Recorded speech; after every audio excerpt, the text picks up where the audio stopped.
Story number 1. Whispers from the gallows. I still wake up in the dead of night, heart racing and drenched in sweat, haunted by the memories of that harrowing evening at the old Montana prison. It was a chilly November night in 1995, the kind where the biting wind cuts through every layer of clothing and the moon casts long, eerie shadows over the desolate landscape. Little did I know, stepping onto those forsaken grounds would blur the lines between reality and the supernatural, leaving me with a fear that still grips me to this day. I was a young tour guide, eager to share the dark history of the old Montana prison with anyone willing to listen. The prison, once a symbol of justice and reform, had become infamous for its brutal riots and the countless lives lost within its stone walls. Built in the late 19th century, it housed some of the most notorious criminals in the state, many of whom met their untimely and gruesome ends during the prison's tumultuous history. That night, our group of 5 arrived at the prison just as the sun dipped below the horizon, painting the sky in hues of orange and purple. The building loomed before us, its Gothic architecture both majestic and menacing, a testament to an era long gone but not forgotten. The air was thick with anticipation and a hint of unease, a feeling that something was about to unfold beyond our understanding. "All right, everyone," I began, my voice steady despite the chill creeping up my spine. "Welcome to the old Montana prison. Tonight, we'll walk through the halls where history was made and broken. Listen closely to the stories of those who never left these grounds." We started our tour in the main courtyard, the overgrown weeds and cracked pathways a stark contrast to the once orderly prison life. As we moved deeper into the building, the sounds of the night seemed to amplify: the distant hoot of an owl, the rustle of leaves in the wind, and an almost imperceptible drip of water from a leaky roof. Our first stop was the execution chamber, a place that had seen the most brutal and public hangings. The walls were lined with old, rusted gallows, their presence a grim reminder of the ultimate punishment meted out within these walls. I paused, my flashlight illuminating the faded wood and the eerie stillness that enveloped the room. Many prisoners never recovered from the horrors they endured here, I narrated, my voice echoing softly. The screams and cries of those executed still linger, a testament to the suffering and despair that once filled this place. As we moved through the corridor leading to the cell blocks, the temperature seemed to drop even further, the air growing colder with each step. It was then that one of the tourists, a young woman named Lisa, spoke up. "Did you hear that?" she whispered, her eyes wide with fear. It sounded like crying. I glanced around, trying to pinpoint the source of the sound, but all I heard was the persistent drip of water and the wind outside. "It's probably just the building settling," I reassured her, though a knot of anxiety tightened in my chest. We continued our tour, passing by the old cell doors and the remnants of life that once thrived within these walls. Each cell told a story of its own, stories of desperation, hope, and ultimately, tragedy. It was hard not to feel the weight of the past pressing down on us, the echoes of history whispering through the corridors. Eventually, we reached the heart of the prison, the solitary confinement wing. Here, the stories were the darkest, the prisoners left alone with their thoughts in the harshest conditions. As we stood before one of the cells, I noticed something unusual. On the wall, where a previous tour had left a piece of chalk drawing, strange streaks of what looked like dried blood marred the stone surface. "That's not from any tour," I explained, feeling a chill run down my spine. "Those marks have been there for years, ever since the last riot." Lisa stepped closer, her flashlight revealing the dark stains. "It's like fresh blood," she said, her voice trembling. "But it dried up a long time ago." Before I could respond, a cold gust of wind swept through the corridor, extinguishing our flashlights and plunging us into darkness. The temperature dropped dramatically, our breaths visible in the frigid air. Panic set in as we fumbled to turn our lights back on. The room now filled with an oppressive silence that was almost deafening. "Everyone, stay calm," I ordered, trying to keep my voice steady. "It's just the wind. Let's keep moving." But the silence was broken by the sound of faint footsteps echoing through the corridor, growing louder with each passing second. We froze, our hearts pounding in our chests. As the footsteps approached our group, I could feel the fear radiating from my friends, their eyes darting around the darkened hallway, searching for the source of the sound. "Who's there?" I called out, my voice barely above a whisper. "Show yourself." The footsteps stopped abruptly, and the room fell silent once more. I waited, every sense on high alert, but there was no sign of anyone.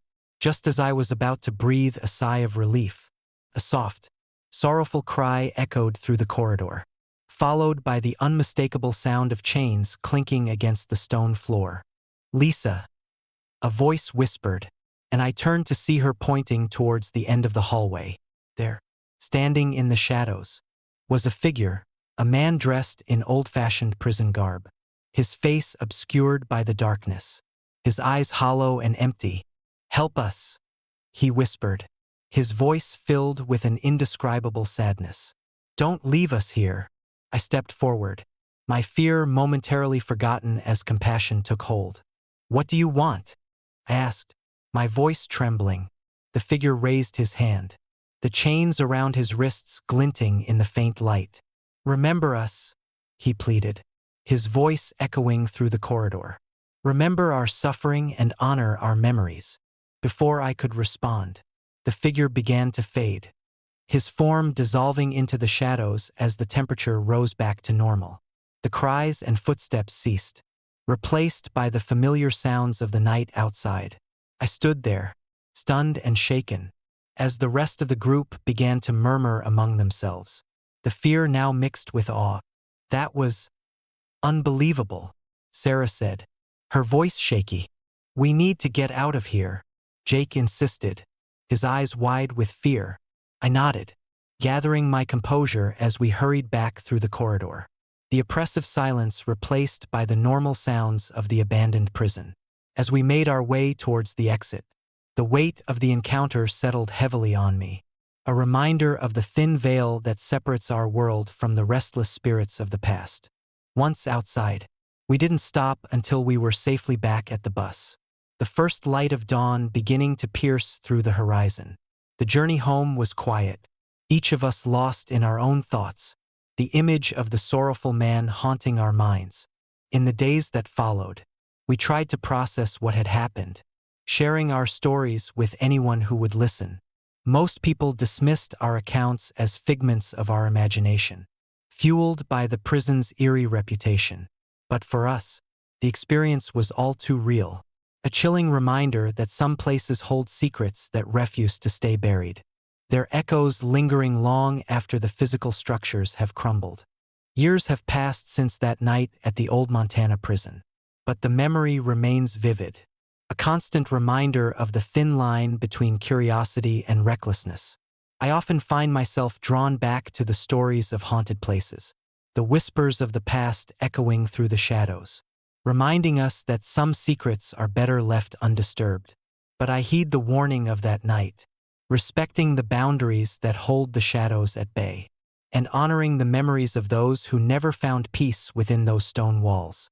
Sometimes, when the wind is just right and the night is particularly quiet, I swear I can hear the faint echoes of sorrowful cries and the distant clinking of chains, a haunting reminder of the restless spirits that still linger in the abandoned halls of the old Montana prison.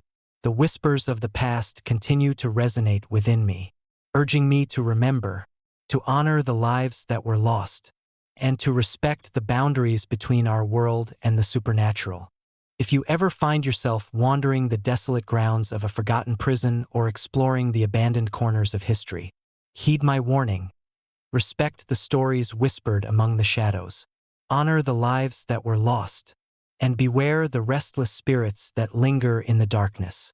For in the heart of those haunted places, the echoes never truly fade, and the shadows watch, ever vigilant, ready to claim those who dare to uncover their haunting secrets. Story number 2. Melodies of the Damned. I still wake up in the dead of night, heart racing and drenched in sweat, haunted by the memories of that eerie evening at Charleston jail. It was a cold November night in 2010, the kind where the crisp air bites through every layer of clothing, and the moon casts long, sinister shadows over the historic prison grounds. Little did I know, stepping into those forsaken halls would blur the lines between reality and the supernatural, leaving me with a fear that still grips me to this day. I was a history enthusiast, always fascinated by the darker chapters of America's past. The Charleston jail, known for housing Lavinia Fisher, the first documented female serial killer in the United States, was a place that piqued my curiosity. Lavinia's story was one of madness and brutality, a tale that had been passed down through generations, shrouded in both fact and folklore. Her reign of terror within those walls had left an indelible mark, and the jail had since been abandoned, a relic of a gruesome past. One chilly autumn afternoon, I decided to visit the abandoned prison, eager to capture its haunting beauty through my lens. Armed with my camera, a sturdy flashlight, and a notebook, I arrived just as the sun began to set, painting the sky in hues of orange and purple. The jail stood before me, its imposing Gothic architecture now weathered and decayed, a stark reminder of the suffering that once transpired within its walls. As I approached the main entrance, the iron gates creaked ominously, swinging open with a reluctant groan. The air was thick with the scent of damp earth and rusted metal, a testament to years of neglect. I stepped inside, the crunch of fallen leaves under my boots echoing through the empty courtyard. The atmosphere was oppressive, the silence broken only by the occasional rustle of leaves and the distant call of a night bird. I made my way through the broken gates, the flashlight beam cutting through the darkness, revealing the maze of corridors and cell blocks that lay ahead. Each step I took seemed to stir the memories of the past, the walls whispering stories of despair and violence. My heart pounded with a mix of fear and excitement, the thrill of uncovering history mingling with an uneasy sense of being watched. As night fully descended, I decided to explore the execution area, the place where Lavinia Fisher had met her gruesome end. The room was stark, with high ceilings and barred windows that allowed only slivers of moonlight to penetrate the darkness. I set up my camera, adjusting the settings to capture the haunting beauty of the space. The air was cold, unnaturally so, and I could see my breath misting in the beam of my flashlight. Minutes into my shoot, I heard a faint, cold laughter that seemed to echo through the empty room. My heart skipped a beat as I strained to locate the source, but the room remained still, save for the soft whispers of the past. I shook off the unease, attributing it to my overactive imagination fueled by the jail's dark history. Determined to continue, I snapped photo after photo, capturing the decaying beauty of the execution chamber. Then, the unmistakable sound of piano keys playing a haunting melody filled the air. My blood ran cold as the eerie music resonated through the room, each note a chilling reminder of the suffering that had occurred within these walls. I turned towards the sound, my flashlight revealing nothing but shadows dancing along the walls. The music grew louder, more insistent, yet there was no piano in sight. Suddenly, the temperature dropped further, a cold chill enveloping me like an invisible shroud. I felt a presence behind me, the air thick with sorrow and despair. My heart raced as I slowly turned, the flashlight beam revealing a figure standing at the end of the corridor, a shadowy silhouette with hollow eyes that seemed to pierce through my very soul.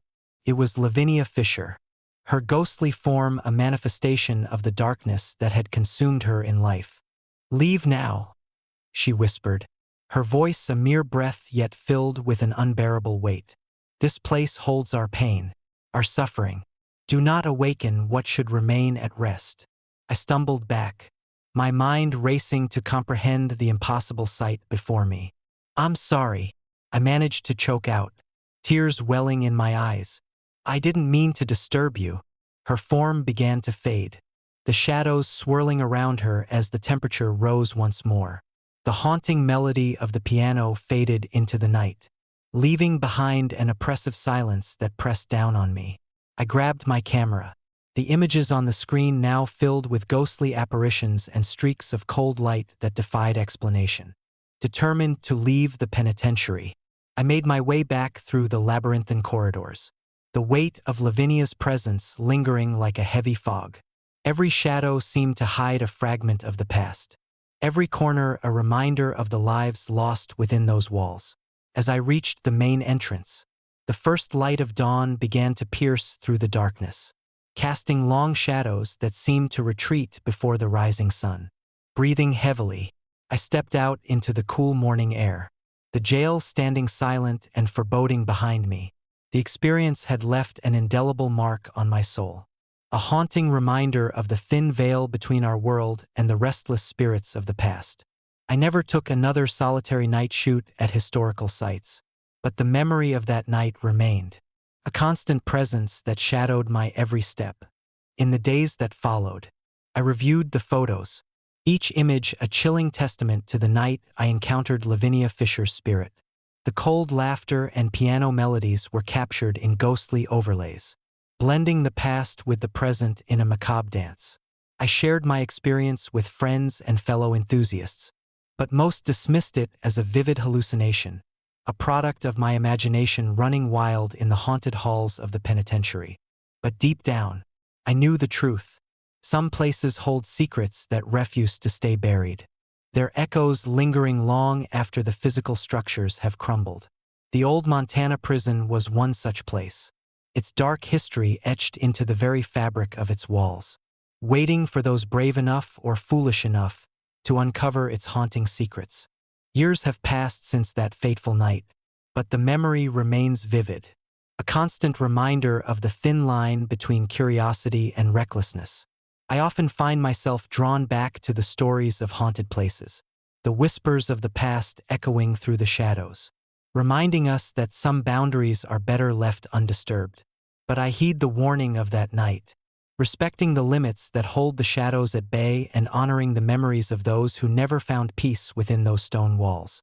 Sometimes, when the night is particularly quiet and the wind carries the faintest hint of piano melodies, I swear I can hear the distant echoes of Lavinia's laughter, a haunting reminder that the past never truly fades. The whispers of the old Montana prison continue to resonate within me, urging me to remember, to honor the lives that were lost, and to respect the boundaries between our world and the supernatural. If you ever find yourself wandering the desolate halls of a forgotten prison or exploring the abandoned corners of history, heed my warning. Respect the stories whispered among the shadows, honor the lives that were lost, and beware the restless spirits that linger in the darkness. For in the heart of those haunted places, the echoes never truly fade, and the shadows watch, ever vigilant, ready to claim those who dare to uncover their haunting secrets. Story number 3. Shadows behind the lens. I still wake up in the dead of night, heart pounding and drenched in sweat, haunted by the memory of that fateful evening at Moundsville Penitentiary. It was a chilly November night in 2005, the kind where the crisp air bites through every layer of clothing and the shadows of the old prison stretch long and menacing under the pale moonlight. Little did I know, stepping into those forsaken halls would blur the lines between reality and the supernatural, leaving me with a fear that still grips me to this day. I was an aspiring photographer, always chasing the perfect shot, the moment that would define my career. The allure of abandoned places, with their decaying beauty and untold stories, had always fascinated me. Moundsville Penitentiary, with its grim history and reputation as one of the most haunted prisons in America, was the ultimate subject for my portfolio. Built in 1885, it housed some of the most notorious criminals, including those who met their end within its cold stone walls. Stories of restless spirits and unexplained phenomena were whispered among locals, but I dismissed them as mere legends until I experienced them firsthand. The plan was simple: spend a night inside the penitentiary, capturing photographs of its eerie architecture and the lingering presence of its dark past. Armed with my camera, a sturdy tripod, and a flashlight, I arrived at the perimeter just before sunset. The prison loomed before me, its towering walls and watchtowers casting long, foreboding shadows across the grounds. The air was thick with the scent of damp earth and rusted metal, a testament to years of neglect and abandonment. As darkness settled in, I made my way through the broken gates, the sound of my footsteps echoing through the empty corridors. The interior was a labyrinth of desolate cells, grand halls, and forgotten offices, each corner holding a piece of the prison's haunted history. I set up my equipment in the execution area, a place infamous for its public hangings and the brutal methods used to maintain order. The room was stark, with high ceilings and barred windows that allowed the moonlight to filter through, casting ghostly patterns on the cold stone floor. I began my session, adjusting the settings on my camera to capture the perfect exposure. The silence was oppressive, broken only by the occasional drip of water from a leaking pipe and the distant creak of settling stones. As I focused on the grim surroundings, I felt a chill run down my spine, the temperature dropping suddenly despite the mild weather outside. I shook it off, attributing it to the draft that seemed to permeate the room. Minutes into my shoot, I noticed something strange. My camera kept turning off unexpectedly, the screen going black for brief moments before flickering back to life. Annoyed, I checked the batteries and connections, ensuring everything was in order. But the problem persisted, the camera acting as if it had a mind of its own. Determined to continue, I switched to manual mode, bypassing the automatic settings that seemed to malfunction. As I snapped photo after photo, the room seemed to grow colder, the shadows deepening and shifting in ways that defied logic. I glanced around, half expecting to see movement, but the area remained eerily still. Then, in the corner of my eye, I saw it, a fleeting shadow, barely noticeable against the dim light. I turned my head sharply, but there was nothing there. My heart raced, the rational part of my mind struggling to find an explanation. I decided to take a break, lowering my camera and sitting on a cold stone bench. As I reviewed the photos, a sense of unease settled over me. Most were ordinary shots of the decaying prison, but the last few images were different. In each one, there was a faint, dark figure standing just behind me, its presence barely perceptible but undeniably there. I frowned, zooming in on the shadows, trying to make sense of what I was seeing. Probably just the play of light and shadows, I muttered to myself, though doubt gnawed at my confidence. I packed up my gear, deciding to leave before the night grew any darker. As I made my way towards the exit, the temperature plummeted further, my breath visible in the freezing air. The sound of my footsteps seemed amplified, echoing through the empty halls like a relentless drumbeat. Reaching the main entrance, I paused to take one last look back at the execution area. The room was cloaked in darkness, the moonlight now obscured by thick clouds rolling in from the bayou.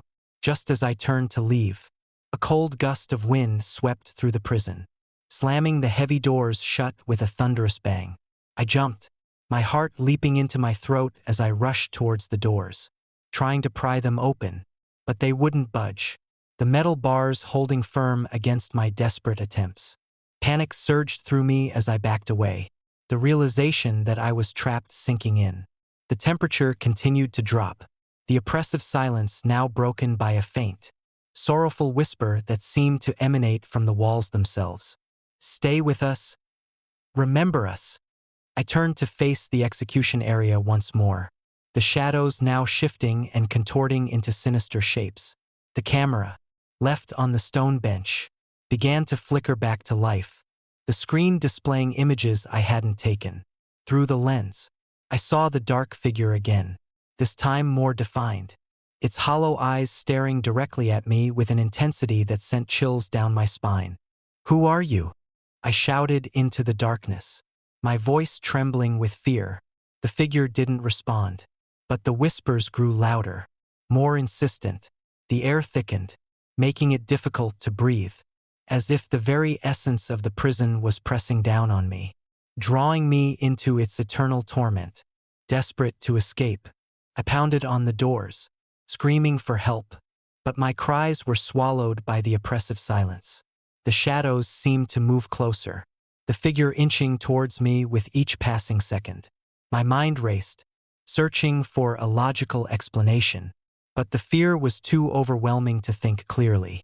Then, just as suddenly as it had started, the storm outside began to abate, the wind dying down and the clouds parting to reveal a sliver of moonlight.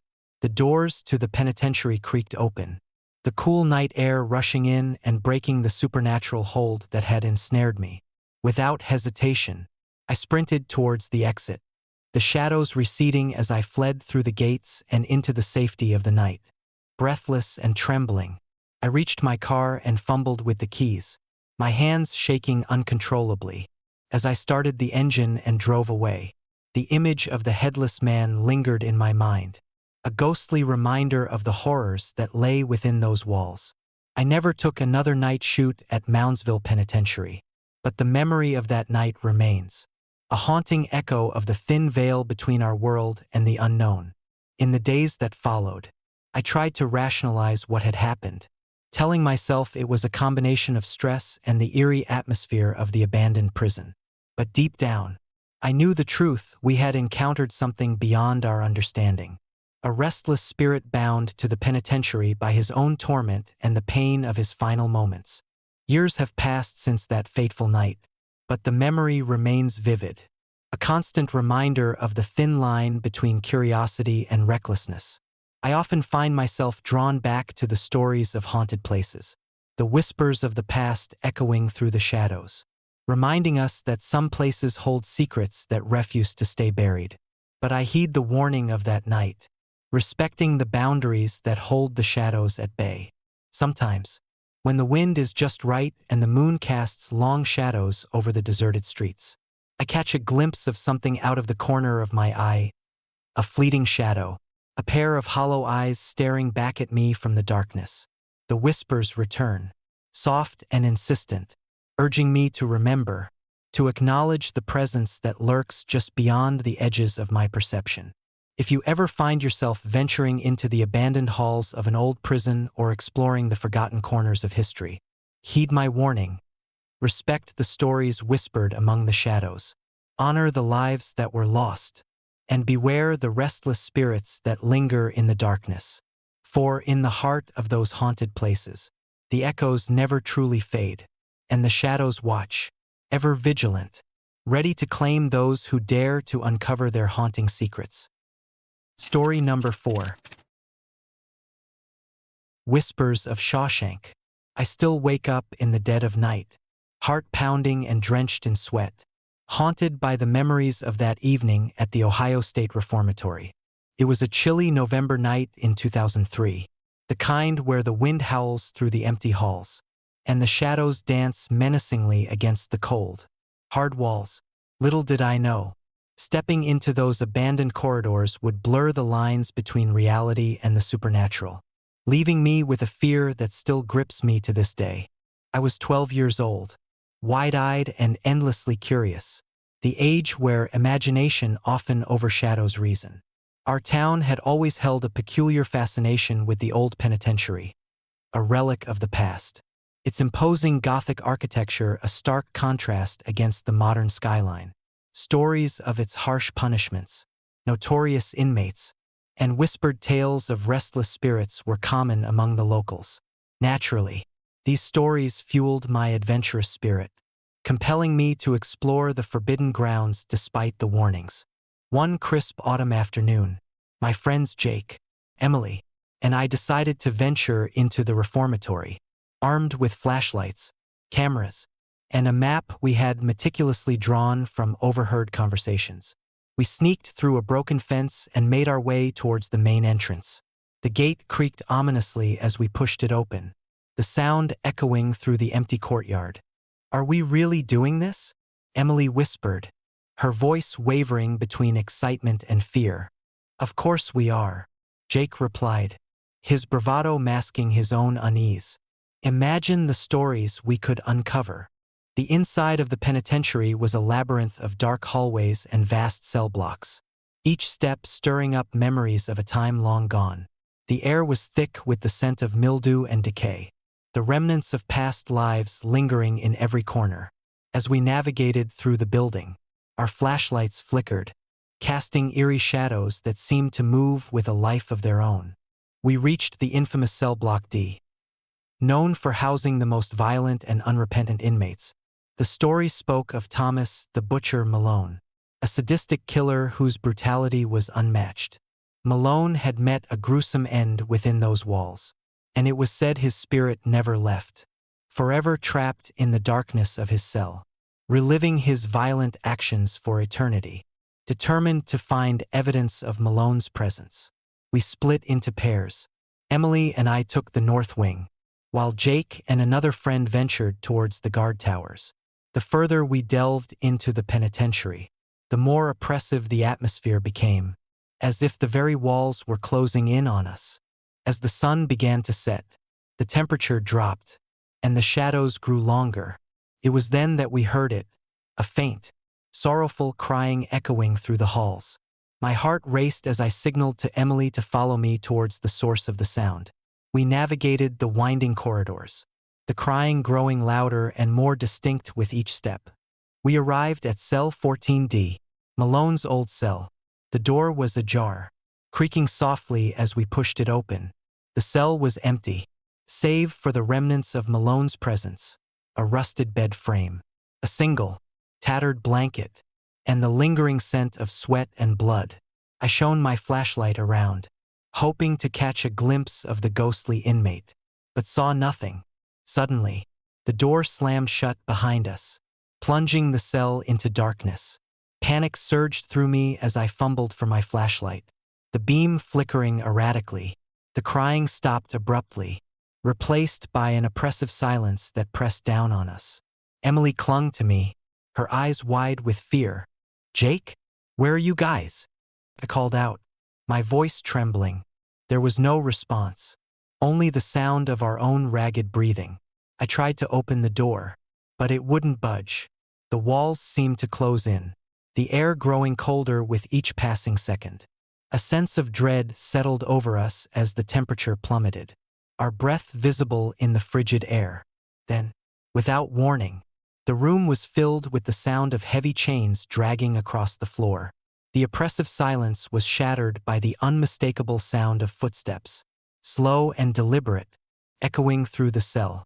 I turned to see a shadowy figure emerging from the darkness. A tall, imposing man dressed in tattered prison garb, his face obscured by the brim of his hat. "Who are you?" I demanded, my voice barely above a whisper. The figure remained silent, his empty gaze fixed on us with an intensity that sent chills down my spine. He began to move towards us, each step heavy and purposeful, the chains clinking ominously with every movement. Emily and I backed away, our fear escalating as the figure drew closer. "Please, let us go," Emily pleaded, her voice shaking. The man stopped inches away from us, his presence overwhelming. The chains seemed to extend from his hands, binding us to the spot. The air grew thick with sorrow and anger, the weight of his pain almost unbearable. "You shouldn't be here," he whispered, his voice echoing with the voices of countless lost souls, desperate to escape. I grabbed Emily's hand, trying to pull her towards the door, but the chains held us firmly in place, the figure looming over us like a specter of vengeance. The room seemed to distort, the walls bending and twisting as if reflecting the torment within him.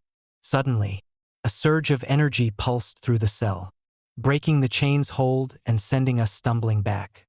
The figure vanished as quickly as he had appeared, leaving the room silent once more. The door swung open, revealing the empty hallway outside. We didn't hesitate, grabbing our things. We fled from the cell, the cries and footsteps fading behind us. As we navigated back through the labyrinthine penitentiary, the atmosphere remained thick with the echoes of the past. Every shadow seemed to hide a memory, every corner a reminder of the suffering that had transpired within these walls. When we finally reached the main entrance, The first light of dawn began to break over the horizon, casting a hopeful glow that seemed to dispel the darkness.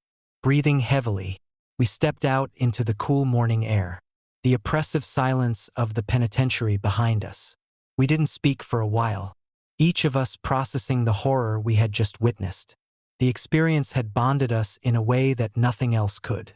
The shared trauma, a constant reminder of the thin veil between our world and the supernatural.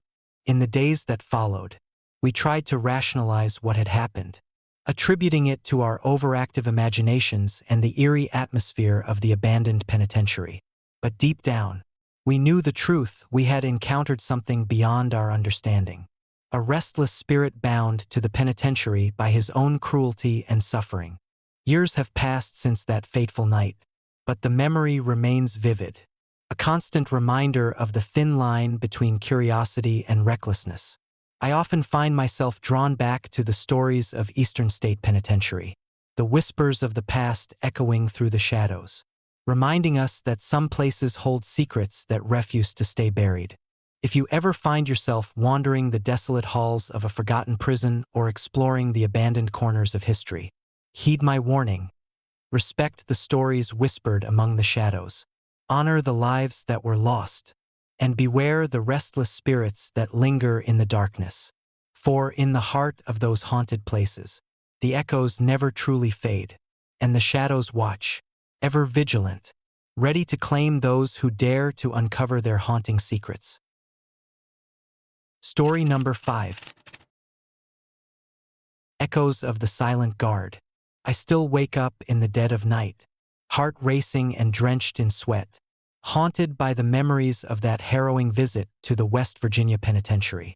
It was a chilly October evening in 1998, the kind where the fog clings to your skin and the moonlight barely penetrates the dense canopy of trees surrounding the old prison. Little did I know, stepping onto those grounds would blur the lines between reality and the supernatural, leaving me with a chilling reminder that some places hold secrets better left undisturbed. I was part of a small group of friends, Sarah, Mike, Lisa, and me, seeking adventure and a taste of the macabre. The West Virginia Penitentiary, notorious for its public executions and the grim tales that surrounded it, had always fascinated us. Stories of restless spirits and the ghosts of executed prisoners whispered through the town, adding an extra layer of intrigue to our expedition. Our plan was simple: explore the abandoned penitentiary, document our findings, and maybe catch a glimpse of the paranormal activity that locals swore by. Equipped with flashlights, cameras, and a healthy dose of skepticism, we set out just before dusk, the setting sun casting long shadows over the decrepit buildings. As we approached the main entrance, the air grew noticeably colder. The usual sounds of the forest dampened as if nature itself was holding its breath. The penitentiary loomed before us, its once imposing facade now marred by years of neglect. The iron gates, rusted and broken in places, creaked ominously as we pushed them open, stepping onto the grounds that had seen countless souls pass through its halls. "Feels like something out of a horror movie," Sarah remarked, her voice echoing slightly in the stillness. Mike chuckled, trying to ease the tension. "Yeah, but come on. We're not going to see any ghosts." We made our way to the central courtyard, the ground littered with debris and overgrown vegetation reclaiming the space. The once grand statues and fountains now stood as silent sentinels, their features eroded by time. Our flashlights flickered as we navigated the maze of broken paths, the beam of light casting eerie shadows that danced along the walls. As night fully descended, the temperature dropped further, our breaths visible in the frigid air. We decided to split into pairs to cover more ground, with Sarah and I heading towards the guard towers while Mike and Lisa explored the cell blocks. The wind howled through the abandoned structures, the sound reminiscent of distant screams and the clinking of chains. I found myself at the base of one of the tallest guard towers, the structure standing as a testament to the penitentiary's once formidable defenses. The ladder leading up to the observation deck was rickety, but curiosity pushed me forward. As I ascended, The view from the top was both breathtaking and unnerving. The sprawling grounds of the prison stretched out below, illuminated by the pale moonlight. "Look at this place," Sarah whispered, her voice barely audible over the howling wind. "It's like a ghost town." As we took in the view, a sudden chill ran down my spine. I turned to see Sarah staring intently at the distant forest, her eyes wide with fear. "Do you see that?" she asked, pointing towards the edge of the woods. I followed her gaze, but all I could see was the dense foliage stretching into the darkness. "See what?" Before she could answer, a faint sound reached our ears, a soft, rhythmic tapping that seemed to emanate from within the forest. It was subtle at first, barely noticeable over the wind, but gradually growing louder, more insistent. My heart pounded in my chest as the sound took shape, revealing itself as footsteps, steady, deliberate footsteps that echoed through the night. "We should check it out," Sarah suggested, her voice trembling. "It might be someone lost." Against my better judgment, I nodded. "Yeah, let's see what's going on." We descended the ladder, the sound of our footsteps mingling with the eerie tapping. As we moved deeper into the forest, the trees closed in around us, their branches reaching out like skeletal fingers. The moonlight barely penetrated the dense canopy, casting the path ahead in pitch darkness. The footsteps grew louder, now accompanied by faint whispers that sent shivers down my spine. "Maybe it's another group of explorers," Sarah speculated, though her voice lacked conviction. We pressed on, the sense of being watched intensifying with each step. Suddenly, the path opened into a small clearing, the ground covered in fallen leaves and the remnants of an old, forgotten campsite. In the center stood a lone figure, a man dressed in old-fashioned prison garb, his head bowed, hands clasped tightly in front of him. His presence was both sorrowful and menacing, an ethereal glow surrounding him that seemed to distort the air around him. "Who are you?" Sarah demanded, stepping forward. The man looked up, his face hidden beneath the brim of his hat. For a moment, there was silence, the only sound our ragged breaths and the distant howling wind. Then, with a voice that echoed like a distant memory, he spoke. "I am bound to this place," he intoned, his eyes empty and sorrowful. "Forever watching, forever waiting." A chill ran through me as I realized the man was a spirit, a ghostly apparition tethered to the penitentiary by some unresolved torment. "Why are you here?" I asked, my voice barely above a whisper. He gestured towards the guard towers, his movements slow and deliberate. "The silence speaks," he replied, his gaze never wavering from mine. "The walls remember every scream, every plea for mercy. We are the echoes of the past, trapped in this eternal confinement." Sarah and I exchanged uneasy glances, the weight of his words sinking in. The footsteps had stopped, replaced by an oppressive silence that pressed down on us like a physical force. "Is there anything we can do to help you?" Sarah asked, her voice quivering. The man shook his head slowly. "Some wounds are too deep, some pains too great to heal. All we can do is remember, honor the lives that were lost, and carry the burden of our existence." As he spoke, the temperature dropped even further, our breath forming clouds in the frigid air. The ethereal glow around him began to fade, his form becoming more translucent until he was nothing more than a faint outline against the backdrop of the forest. "Remember us," he whispered, his voice fading into the night. "Do not forget our suffering." With those final words, the spirit vanished, leaving us alone in the silent clearing. The oppressive atmosphere lifted, replaced by the gentle rustling of leaves and the distant call of an owl. We stood there for a moment, processing the encounter, before turning back towards the penitentiary grounds. As we made our way back, the sense of being followed returned. But this time it was different, less menacing, more like a protective presence watching over us. The whispers had ceased, replaced by a comforting stillness that belied the horrors of the past. When we finally reached the entrance, the first light of dawn began to break over the horizon.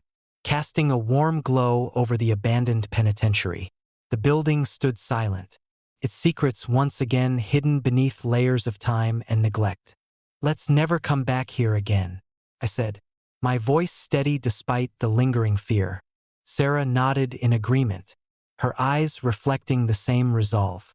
"Yeah, some places are better left alone." As we left the grounds, the penitentiary seemed to watch us, its dark windows reflecting the rising sun like empty eyes.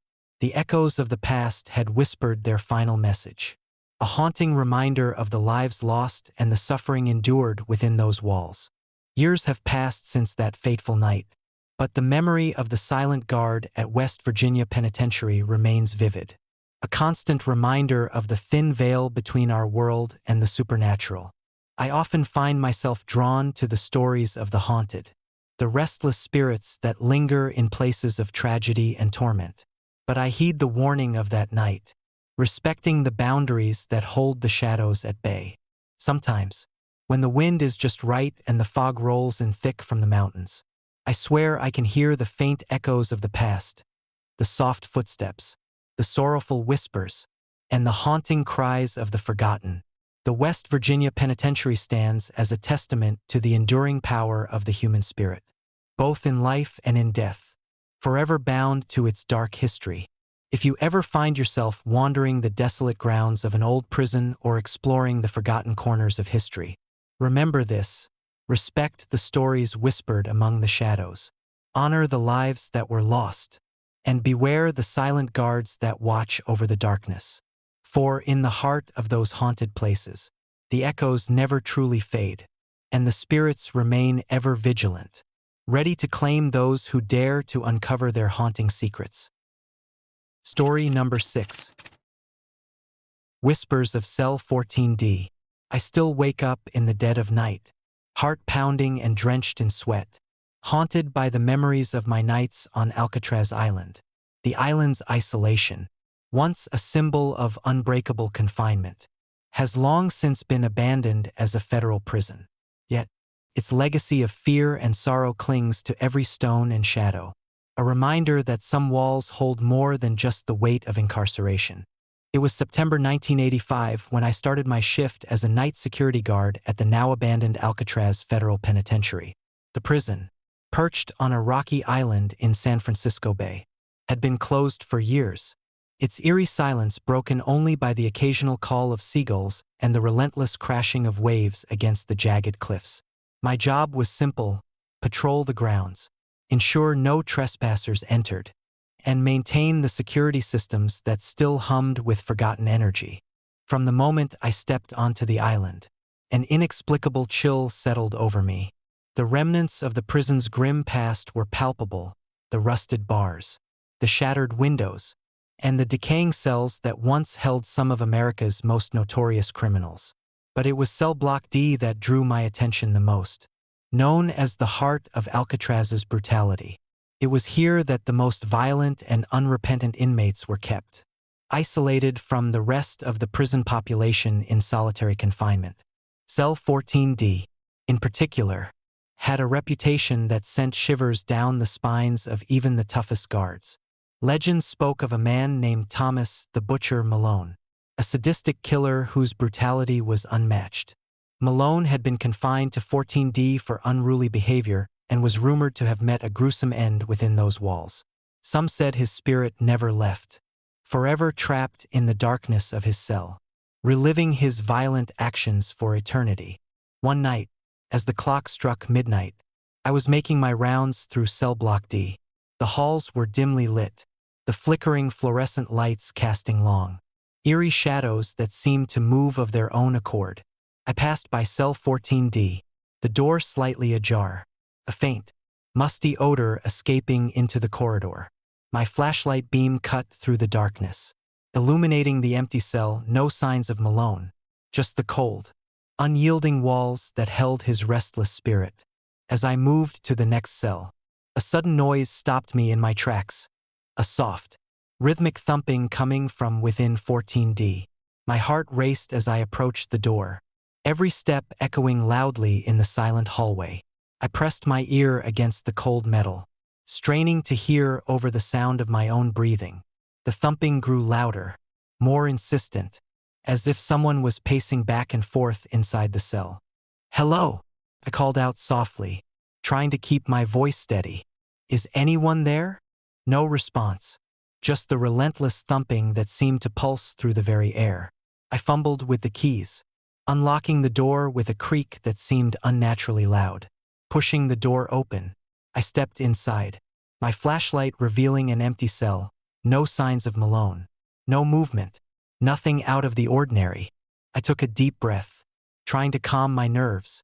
Probably just a loose pipe, I muttered to myself, turning to leave. But as I reached for the door, a sudden gust of cold air slammed it shut, plunging me into darkness. My flashlight flickered, struggling to maintain its beam, and for a moment, I was enveloped in complete blackness.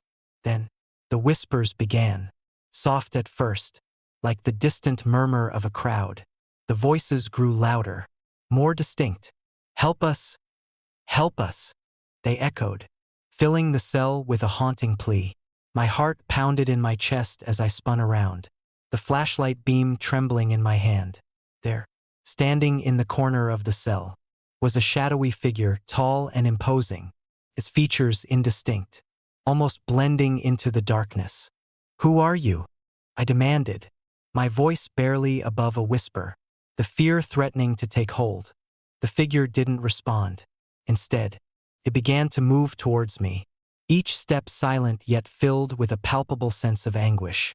The temperature dropped further, my breath visible in the frigid air, as the whispers turned into soft, sorrowful cries. "Don't leave us! Stay with us!" I backed away, stumbling over the cold metal floor, my mind racing to comprehend the impossible. "Thomas Malone?" I called out, the name hanging heavy in the air. The figure paused, its hollow eyes meeting mine, filled with a sorrow that transcended the pain of its eternal punishment. Suddenly, the cell began to shift, the walls distorting as if the very structure of the prison was alive, twisting and turning with each anguished cry. The whispers grew into screams, the voices of countless inmates who had suffered within these walls, their spirits forever bound to the prison's dark legacy.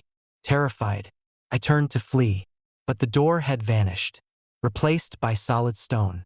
The figure advanced, its presence overwhelming, the weight of its sorrow pressing down on me like an invisible force. "Stay with us," it repeated, the plea turning into a desperate demand. I reached into my pocket, fumbling for my radio, but it was dead, no signal, no response, just static. Panic surged through me as I realized I was trapped, caught in a nightmare where the past refused to stay buried, where the spirits of Alcatraz reached out to claim another soul lost to their eternal torment. In a final, desperate act, I focused all my fear and determination, trying to break free from the invisible grip that held me. "I won't stay," I shouted, my voice cracking with emotion. "I need to go." The figure halted, its hollow gaze softening slightly, as if understanding my plea. The whispers faded, replaced by a heavy silence that pressed down on the cell. The temperature began to rise, the cold dissipating as the shadows receded. Slowly, the door reappeared, and I stepped through it, gasping for breath as the oppressive atmosphere lifted. I stumbled out of cell block D, my heart still racing, and made my way back through the haunted halls of Alcatraz. The whispers of the past seemed to follow me, a lingering echo of the suffering that had transpired within those walls.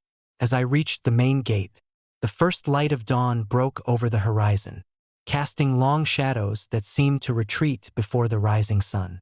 That night changed me. I no longer viewed Alcatraz as just another abandoned prison, but as a place where the echoes of the past lingered, where the spirits of the tormented and forgotten still roamed, forever bound to their eternal punishment. The cold chills and unexplained noises became a regular part of my shifts, a constant reminder of the thin veil that separates our world from the supernatural.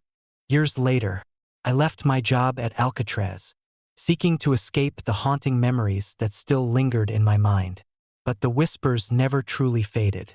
And the image of Thomas Malone's sorrowful eyes stayed with me, a ghostly reminder that some places hold secrets that refuse to stay buried, their shadows reaching out to claim those who dare to uncover them. If you ever find yourself wandering the abandoned halls of Eastern State Penitentiary or the forgotten corners of Alcatraz, heed my warning, respect the past, honor the suffering, and beware the whispers that echo through the darkness. For in the heart of these haunted places, the shadows never truly fade, and the spirits remain ever vigilant, waiting for those brave enough to listen, and those foolish enough to uncover their haunting secrets. Story number 7. Echoes of the Forgotten. I still wake up in the dead of night, drenched in sweat, the echoes of that evening at Eastern State Penitentiary reverberating through my mind. It was a chilly October night in 1995, the kind where the autumn air carries a biting chill and the shadows stretch long across the abandoned grounds.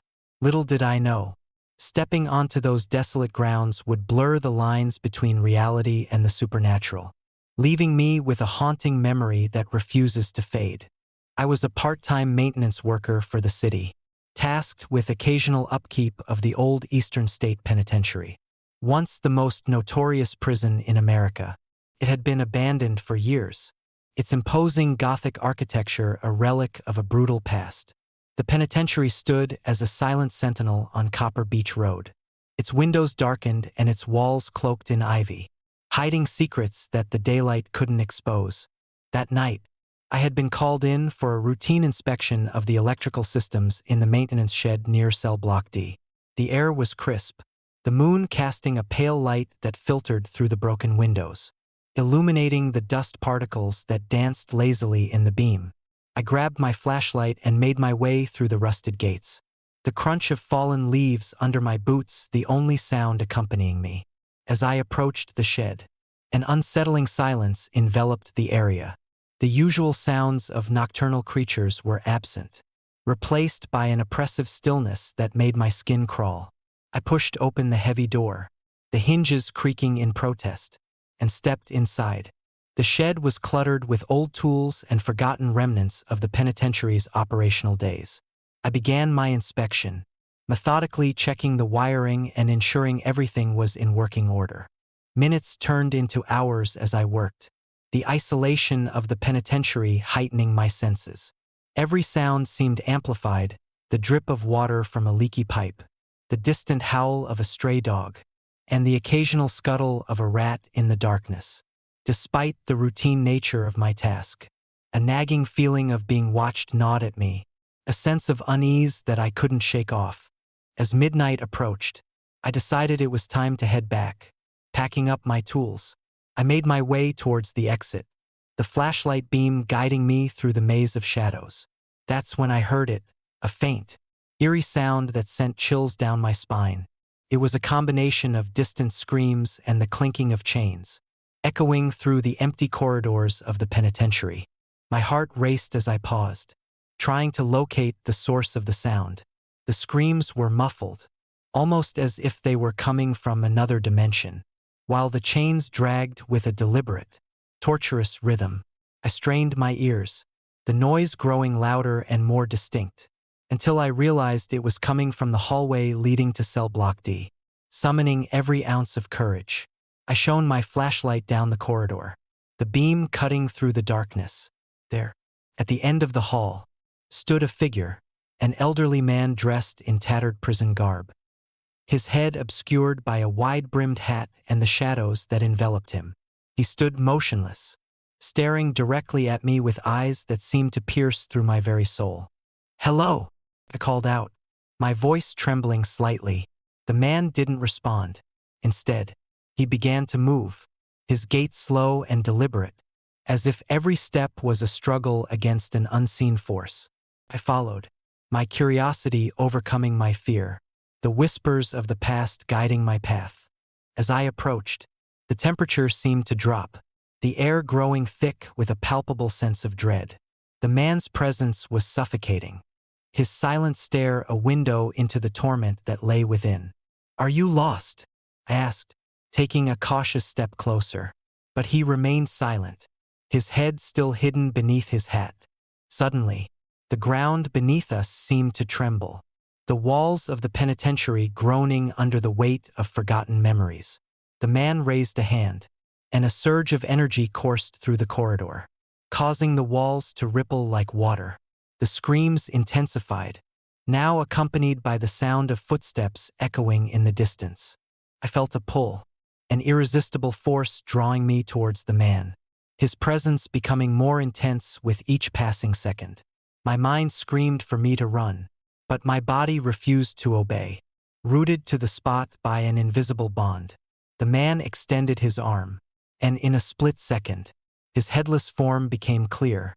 The sight of his empty neck sent a jolt of terror through me, the reality of his existence blurring the lines between life and death.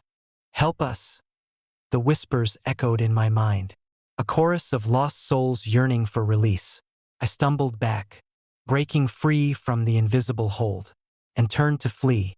The corridor twisted and warped around me, the walls closing in as the screams reached a crescendo.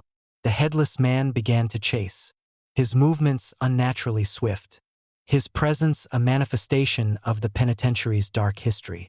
I ran down the hallway, the sounds of my footsteps drowned out by the cacophony of screams and clinking chains.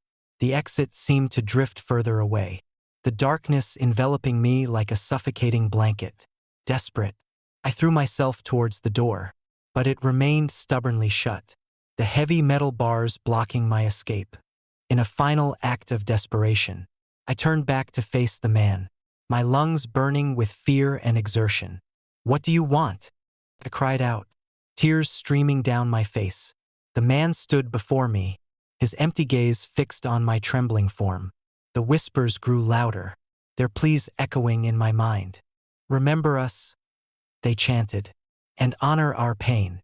With those final words, the man and the screams vanished, leaving me alone in the oppressive silence of the penitentiary. The doors finally opened, and I stumbled out into the cold night air, the memory of that encounter etched into my soul. The penitentiary stood silent once more, its secrets hidden beneath layers of time and neglect. In the days that followed, I couldn't shake the experience, the image of the headless man and the voices of the lost lingering in my thoughts. I researched the history of Eastern State Penitentiary, uncovering tales of brutality, despair, and countless souls who never found peace. The penitentiary had been a place of suffering, its walls echoing with the pain of those who had been confined within. I returned to the penitentiary a few weeks later, driven by a need to confront the shadows of that night. Armed with a camera and a notebook, I wandered the abandoned halls, the weight of history pressing down on me. The screams and chains were gone, replaced by the eerie stillness of forgotten times. But the memory of that encounter remained, a haunting reminder of the thin veil between the living and the dead. Years have passed since that fateful night, but the echoes of Eastern State Penitentiary continue to resonate within me. I share this story not just as a recounting of a personal experience, but as a warning to those who dare to delve too deep into the shadows of the past. Some places hold secrets that refuse to stay buried, their ghosts forever tethered to the memories of their suffering. If you ever find yourself wandering the desolate halls of Eastern State Penitentiary, tread carefully and respect the stories whispered among the ruins. For in the heart of those abandoned walls, the echoes of the forgotten linger, waiting for those brave enough to listen, and those foolish enough to seek the truth within the darkness.